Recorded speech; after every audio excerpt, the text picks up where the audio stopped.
is the most interesting part of my story. At the time when I was up and about trying to find a job, trying to find connections. So here's what happened.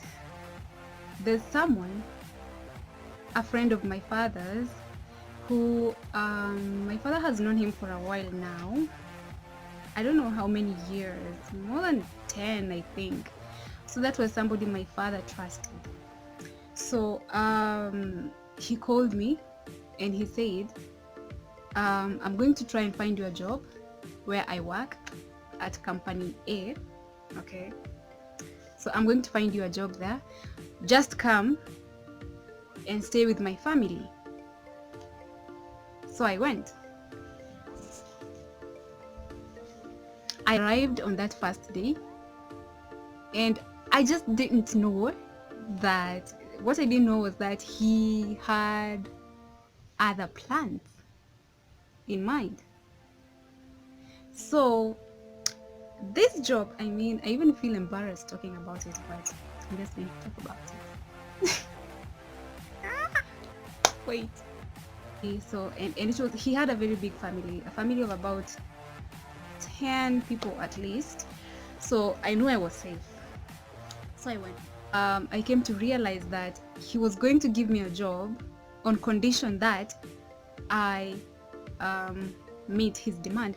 And his demand is not what you're thinking about. His demand was that I marry his son. Now, I was just 23, I think. Yeah, I was 23 years old at that time, and I was not ready to get married. I was not thinking about marriage yet. So me, I just wanted to find something to do, get myself somewhere before I start thinking of marriage.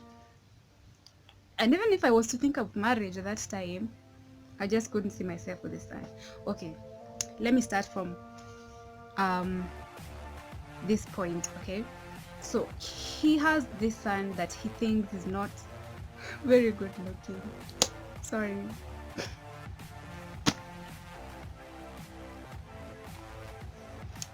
So he thinks he's not good looking, and he cannot find a girl. It's very funny because he ended up thinking that I'm the girl that is going to accept his not very good looking son.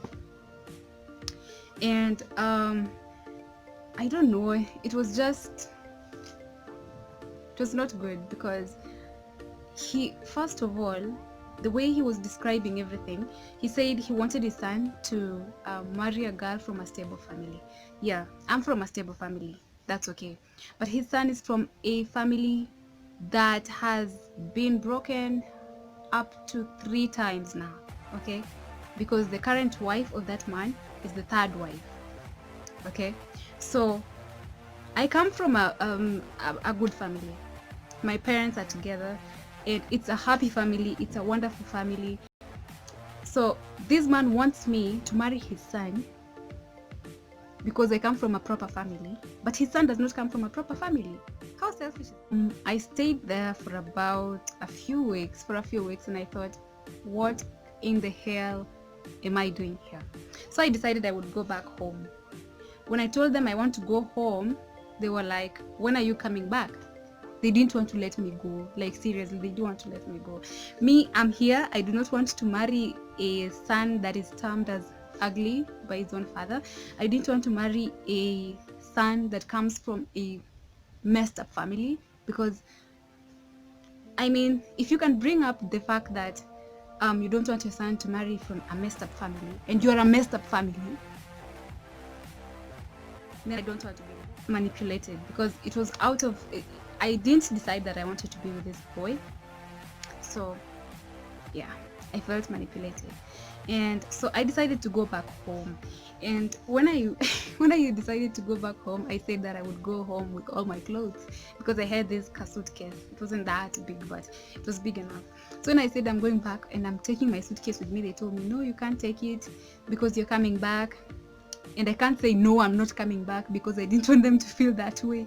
So I'm just thinking, well, I stayed quiet for a while, and then it happened that a member of my extended family passed away, and I thought, perfect opportunity, you know.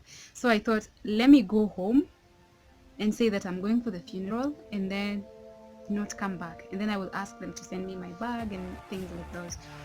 So I went home for the funeral, and then I stayed back home, and then I called them and I told them, just send me my bag because I want to travel to Nairobi. I got a job. I lied to them that I got a job in Nairobi because their son was going back to Nairobi, and I was like, so I'm going to stay with your son. Crazy, right? So they sent me my bag because they thought I would go back to their sons. I would go to be with their son in Nairobi. Wow. I'm telling you, that moment when I just received my bag, when I just got it, it was the happiest moment of my life. I felt like a bird released from the cage. I felt like I received my freedom once again. I felt like I just, for once, I had regained myself, you know. So, and that's how I stayed back home again until something else happened. And yeah, I'm not in the village right now.